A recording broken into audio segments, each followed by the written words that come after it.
रीवा जिले के सिरमौर से इस वक्त की बड़ी खबर सामने आ रही है, जहां सैकड़ों आदिवासियों ने अपनी जमीन बचाने को लेकर जेल भरो आंदोलन के तहत कलेक्टर से मिलने पैदल मार्च की शुरुआत कर दी है।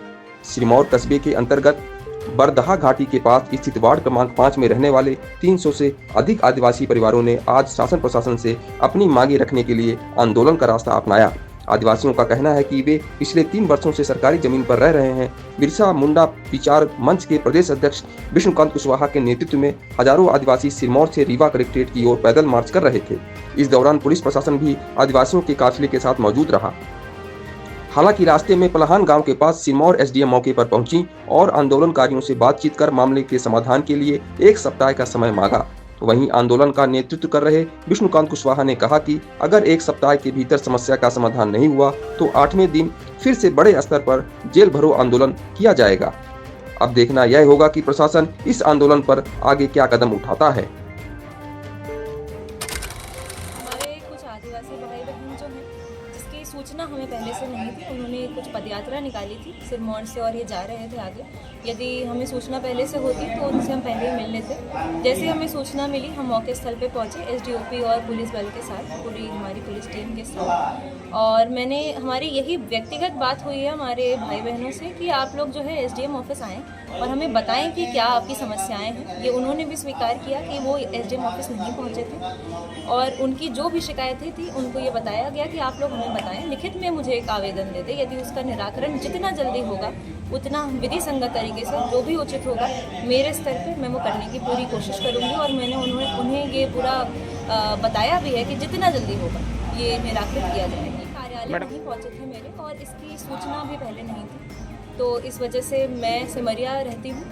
हर मंगलवार को मैं सिमरिया से आई, तो जहाँ तक इनकी पदयात्रा पहुँच चुकी थी मैं वहाँ पहुँची और इनसे व्यक्तिगत तौर पे बात की। जितने भी हमारे किसान भाई बहन हैं जिनका केस चल रहा है तहसीलदार के कोर्ट में, उनसे बात की गई।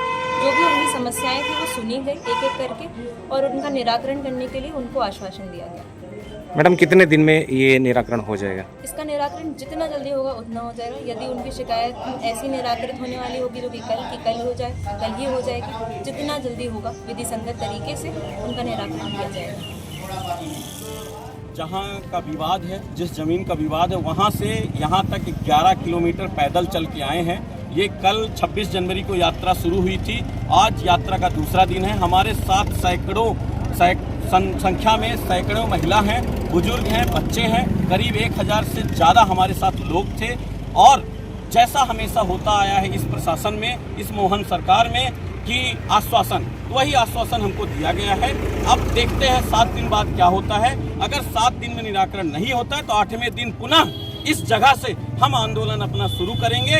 और इस बार हमको आश्वासन नहीं चाहिए, इस बार हम लोग अपनी स्वेच्छा से सब जेल चले जाएंगे, क्योंकि वो बार बार हम लोग को धमकी देते हैं कि नेतागिरी करोगे तो जेल भेज दिए जाओगे। भरोसा इसलिए किया है क्योंकि उन्होंने हमसे निवेदन किया, क्योंकि हमने देखा कि प्रशासन कल से और आज भी पूरा वहाँ से गाड़ियों में, बढ़िया एसी गाड़ियों में घूम रहे हैं। भाई हम लोग तो, हमारे साथ हजारों लोग पैदल चल रहे हैं। हम बिना खाए पिए सुबह से पानी पी के हमारे साथ सब लोग पैदल चल रहे हैं। देखिए ये आदिवासी समाज है, ये आदिवासी परिवार है, ये हमेशा जिंदगी भर मेहनत किया है, मजदूरी करने वाला परिवार है। हम लोग तो हमेशा ही भूखे रहते हैं, एक दिन और ना सही। आज भी हम बिना खाए, हमारे साथ सैकड़ों बुजुर्ग, महिलाएं, बच्चे बिना खाए आज यहाँ तक 11 किलोमीटर की यात्रा तय की है। इनको 11 किलोमीटर बाद इनको होश आया है। इनके पास समय नहीं है, इनकी मजबूरी है हमको रोकना। हम रुक गए हैं एक भरोसे पे। काफिला रीवा के लिए निकला है। पिछले 7-8 वर्षों से बिरसा मुंडा विचार मंच आदिवासियों के हित के संरक्षण के लिए, आदिवासियों के प्रगति के लिए, आदिवासियों की उन्नति के लिए काम कर रहा है। लेकिन इस बीच में जहाँ भी आदिवासियों समाज के साथ, गरीबों के साथ अन्याय होता है, बिरसा मुंडा विचार मंच आवाज़ उठाता है। आप लोगों ने देखा होगा धनपत कोल का मामला, जो 70-80 साल से जिस ज़मीन पर रह रहा है वो ज़मीन दूसरे के नाम बिक्री और नामांतरित दोनों कर दी गई। फिर एक गणेश साकेत का मामला है, उसकी दुकान सिरमौर नगर पालिका क्षेत्र में है, 17 नंबर दुकान आवंटित है। उससे पैसा मांगा गया कि दुकान का वो जमा करो, तो उसने कहा कि दुकान पहले मेरे नाम कराई जाए, दुकान का कब्जा मुझे दिलाया जाए तो मैं पैसा जमा करता हूँ तो उसकी फाइल गायब हो गई। तो इस ढंग के अत्याचार ये पिछले 3 वर्ष से आदिवासी उस सरकारी ज़मीन में रह रहे हैं और तीन साल से हम लोग लगातार हर फोरम में मांग उठाते रहे, लेकिन आज तक जो है तो उस पर कार्रवाई नहीं हुई। हमारे प्रदेश अध्यक्ष को हर समय धमकी दी जाती है शासकीय अधिकारियों के द्वारा कि हम बंद कर देंगे, हम तुम्हें उठा के बंद कर देंगे, हम झूठे मुकदमे में फंसा देंगे। अभी एक जबलपुर में चोरी हुई थी, उस प्रकरण में भी हमारे प्रदेश अध्यक्ष को फंसाया गया था। बड़ी मुश्किल से जो है तो उससे इनको निजात मिली है। तो रोज़ रोज़ का ये टंटा टूटे, इसलिए हम ही ने कहा कि जब जेलें बंद करना चाहते हैं तो जेलें सब लोग चलो बंद हो जाओ। जेल ही डालना चाहती है अगर सरकार कि गरीबों के खिलाफ आवाज़ उठाना गलत है क्या? आप लोग बताइए। प्रशासन जो है तो गंभीर होता तो प्रशासन को पता था कि आज ये जत्था जो है तो रीवा के लिए रवाना होगा। तो जब एसडीएम कार्यालय में 1.5 घंटे जुलूस खड़ा रहा तो वहाँ कोई पूछने नहीं आया। एसडीएम मैडम का तर्क है कि आज मेरी सिमरिया ड्यूटी है, वहाँ सर्वविदित है कि सबको मालूम है मेरा नंबर, बात कर सकते थे कोई। तो अब हम लोगों को ये उचित नहीं लगा कि वहाँ अब जिनको लेके रीवा तक जाना है उनको लेके वहाँ खड़े रहें, इसलिए जो है तो रवाना हुए हैं। और आगे एसडीएम मैडम का संदेश आ रहा है कि आगे मुलाकात करेंगे, जहाँ मुलाकात होगी तो मुलाकात की जाएगी, अपनी बात रखी जाएगी।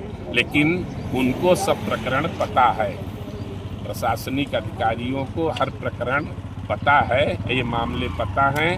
अब उसका निपटारा कैसे करेंगे ये अपन लोग देखेंगे कि हमको न्याय मिलना है और हमारा कोई न शासन से कोई व्यक्तिगत कोई किसी के प्रति अपना आक्षेप नहीं है।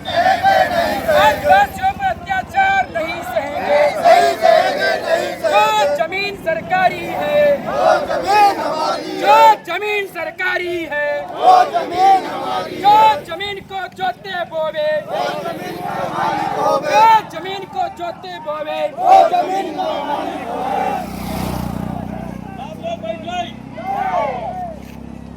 थोड़ा बैठ ले।